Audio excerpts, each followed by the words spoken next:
Hi mga kapakas! For today's video, okay, nag-request si Kuya Liam ng chicken nuggets from Jollibee. Yeah, he wants to try the new product or new ano ba yan? The new Tama release. Ba? The new release of food.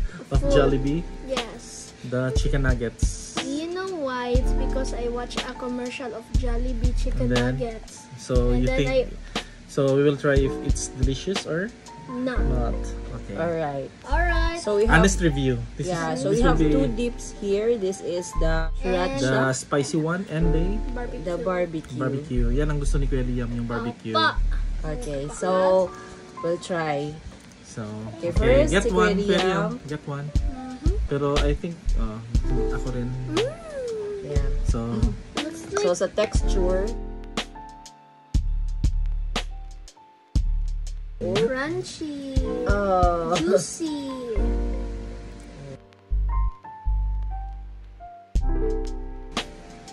Yes. Okay, let's try. Barbecue. Kuya Liam, ano na? Go. Okay.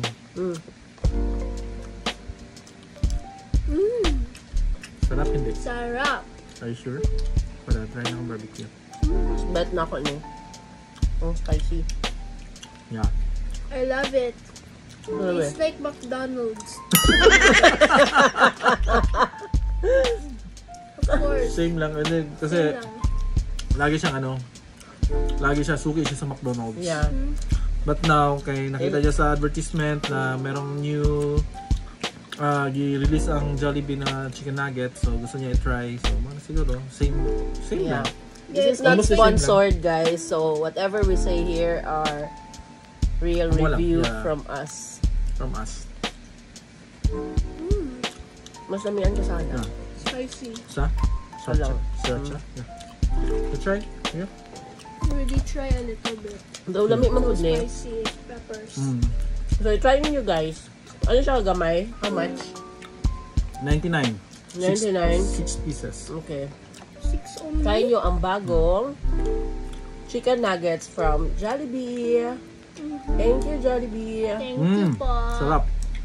Yeah, sulit. Lami siya sa siguro kung na-rice, no? Bagal ang guys. So, Bakit bakit 6 pieces lang ito? I told you, di ba kanina, dapat dalawa, kulang yan. Ayun lang po for today's video. Bye!